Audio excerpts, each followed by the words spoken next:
What's going on, guys? Riley here from RP Productions, and today we'll be going over my recent autocross adventure I did at Grand Sports Speedway with my good buddy Dane from Brothers on Wheels and my good buddy Sean, who also has a YouTube channel. So I'll link both of them down below if you want to get their kind of experience on the whole take of autocrossing.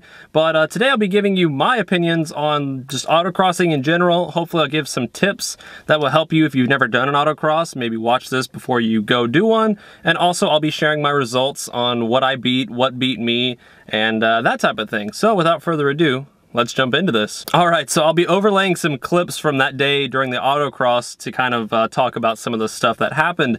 So it should be noted my personal best that day was 64.4 seconds, which was a pretty respectable time, especially considering the conditions and just everything. Not only that, it was also my very first time doing an autocross, so I really didn't know what I was doing, and that definitely showed on my very first run when my time was like 11 seconds worse, I believe.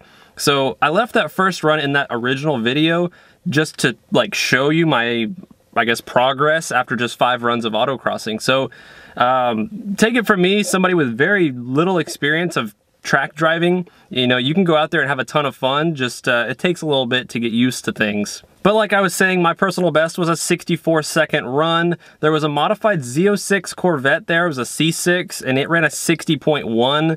There was a Cayman S. I'm not sure what year model, but it was a nice-looking Porsche Cayman S, and it ran a 62. So they both beat me, and they were the only people in my class with me. So unfortunately, I got technically last place in my class, but there was only 3 of us. However, if you want to compare me to something, I guess, more in this range, Dane, for example, and his pretty much bone stock 5.0, he's got like exhaust and like a lowering springs, and I think that's all he has on there. He ran a 67, so I beat Dane in his 5.0 by 3 seconds. Sean with his Mustang, which is a V6 with a performance package and a couple other mods here and there, he ran a 72, which is pretty darn good for a V6 Mustang. He did really well. And then there was like a new model WRX, and it ran a 66. So I only beat him by 2 seconds, so those WRXs did really well. There was like some BRZs and Miatas and S2000s that were doing really good. I think that track was more kind of suited for a Miata S2000 type of car because they were doing really nice. One thing I observed at the autocross is that Miatas have a lot of body roll, which I thought was very interesting. And if I were to go out and just buy a project car strictly for autocrossing, I would try to look at getting a Honda S2000 because they were just really fast. Another car that you can kind of compare to this was like a 2013 or 14 Boss 302, and it ran a 71.2. So I don't know if the driver, if it was his first time or whatever, but not exactly the best time out of a Boss, considering it was basically the same as Sean's V6 Mustang time. The best time of the day came from some kind of Evo. I don't know, this thing was some Evo on steroids, and it ran a 57, and that dude was flying. So who knew an Evo would be that fast? So there's some times now you can kind of compare how I did compared to everything else. And, you know, like I said, if you go back and watch that video again, my first 2 runs were very bad. I have no problem saying that. I was completely clueless. However, the 3rd run, the 4th run, and the 5th run were all pretty good. That 5th run that I showed in the video was obviously my best one. And overall, I'm pretty happy with it. Now, one problem with autocrossing is that they just don't happen very frequently. So when they do happen, it's nice to take advantage of them, and especially when you can find some on tracks like that one was.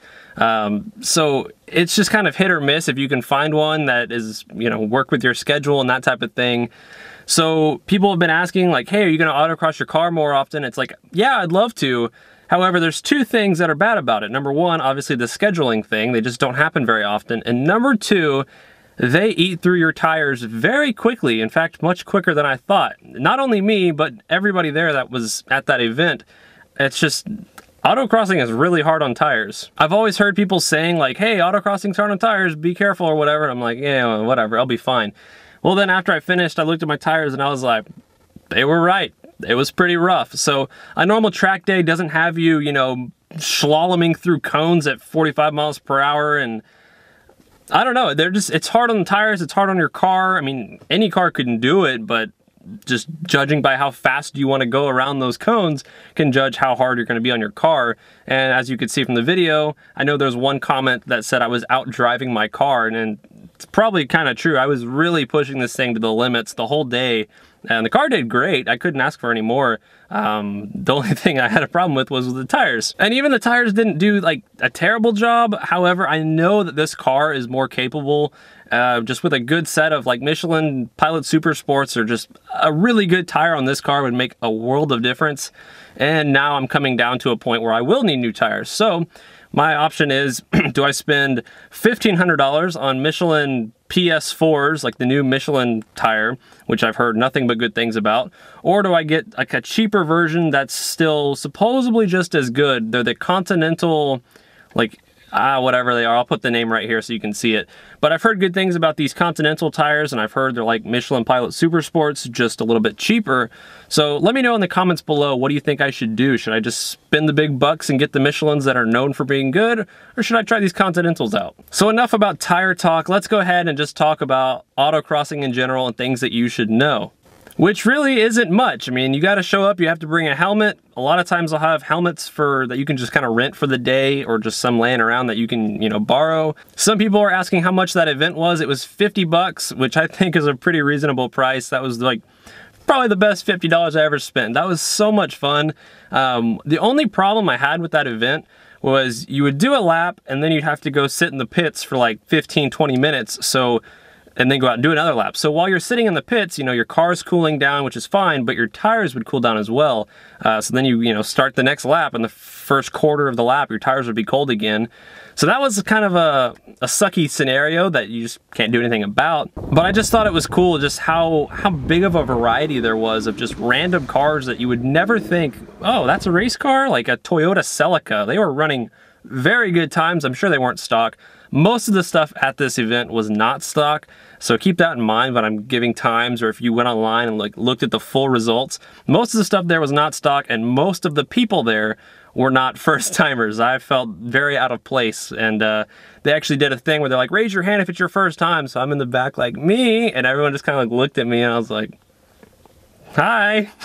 So I don't know, maybe it just worked out that way where everybody was kind of a veteran, and I know there was like 100% chance of rain that day, so I bet that scared a lot of people off, especially us newbies. They're probably like, I don't want my first time to be in the rain, so maybe that's why all the veterans showed up, I don't know. But it was an absolute blast. So if you guys are on the fence about should I do an autocross or not, I say go for it, as long as you can afford a new set of tires. So there's my autocross spiel, and now next time I do an autocross, I will definitely be more prepared, and I'm super excited to go out and see what this thing will do. Now that I kind of know the limits and know how to drive this car on a track, I'm really excited for the future with this thing.